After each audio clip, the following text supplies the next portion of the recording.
Shalom to everybody. We're here talking with Emah Ruth, one of the pillars.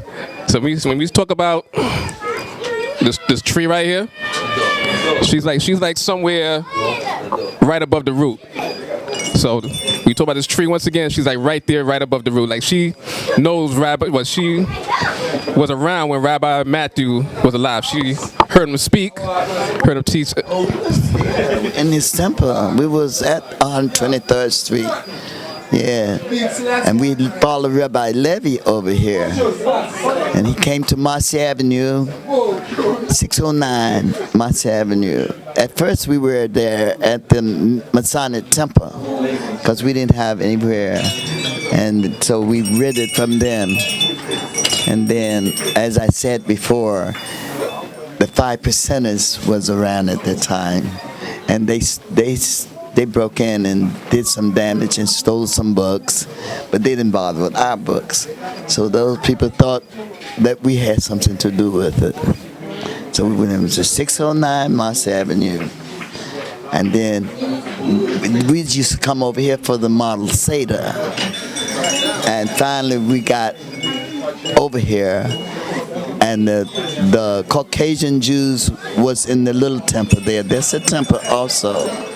Our temple was upstairs, and here we are. Yeah, you know.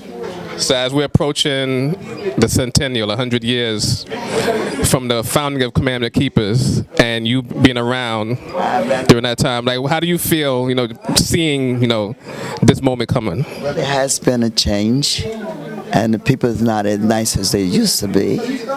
What can I tell you, But I guess they too will understand by and by, They're not as nice as they used to be, So what would you like to see happening now that was happening back then that you see as missing? Well, I would like to see that people came to visit more often, because the telephone is not a visit when you're on the phone. It's not a visit. It's just a call, People used to visit each other, play music, dance. Because when we first came over here, we had a jukebox hall right there in the corner. We played our own music. And it was beautiful. It was a beautiful time. How was Rabbi Matthew as a leader and as a man? A father. He was like a father. He was like our Abba, He was a wonderful man. And he didn't take a whole lot of foolishness. When he spoke, he really spoke, And if someone was disrupting the service, he spoke on it. He would say, "Daughter, take that child out. He's disturbing the service, so and so and so." He was really good. Brother Lee, and he was the Gaba. Who were all the rabbis that were there at that time? Rabbi Small, Rabbi Small, Rabbi Samuel, Kaya's grandfather, Rabbi McLeod.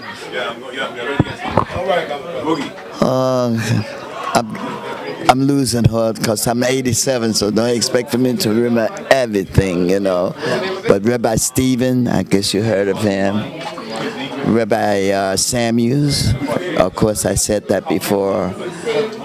Quite a few rabbis. And Rabbi Levy came later. Brother Manat brought him in over. So, and how did you come to knowledge of yourself? What's wrong with you? I think I told you that on my birthday. I was brought up in the Commandment Keeper. We was called Commandment Keepers, the pillar of ground and truth. Remember I told you that? Right. Remember? Right. What year was that? I was born in 1931, okay. Yeah, we need to document history. That's why I asked those questions and put it down. Document it. Okay. So in those times, during those times, how was Harlem in you were known as the what? The Black Jews of Harlem. The Black Jews of Harlem.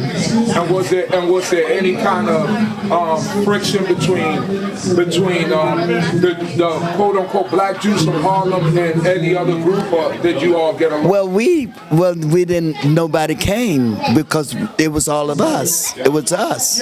Maybe the Ethiopians, but it was us. Right. And we was told certain people to stay away from. You know. That's how Rabbi Matthew used to be. You know, if he find you doing something that you shouldn't do, he says stay away from them. You know. That's what he's protecting. So, who were some of the other families that were in those days in Commandment Keeper? Samuels, the Johannitans, the Whites. Oh, a whole lot of people. The Samuels. It's just a whole lot of people. What were some of the things that Rabbi Matthew used to do that you think that we might have lost that we could use today? Discipline. He used to discipline you. That's what we lost. No one likes for you to say anything now to them. He could discipline us. He could tell us when we were wrong or when we was right or whatever. And he did. So once again, just want to remind everybody, we was talking to somebody that was actually there. So as we're coming upon the 100 years, the centennial, just honoring the legacy of our community, that we still have people that are still alive today that can still give that history. This little girl here, she belonged to your Horniton family. Right. Yeah. Yeah. So this is a legacy that doesn't end. The families that she mentioned are still here today. We may not all be in contact with each other as we should, and that's one of the things I think that Emah Ruth was mentioning, that we, not visiting, not being in touch, but all of the branches of the roots are still here.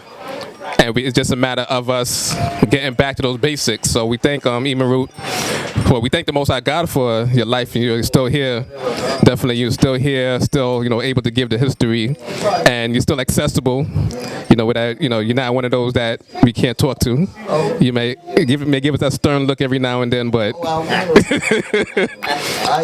Someone told me today, she said, "I'm glad to meet you. I heard a lot about you." I said, "Really?" So then she said, "But you didn't ask me if it was good or bad." I said, "I could care less." It's up to them, I love me unconditionally. And that's what I was taught, to love yourself unconditionally, but treat everyone as you would like to be treated. So that's it. That's the whole thing. And don't come telling me to love everybody. I can't. Impossible. Nah. And we're going to let those be the final words from Emah Ruth right there. Amen. Right here.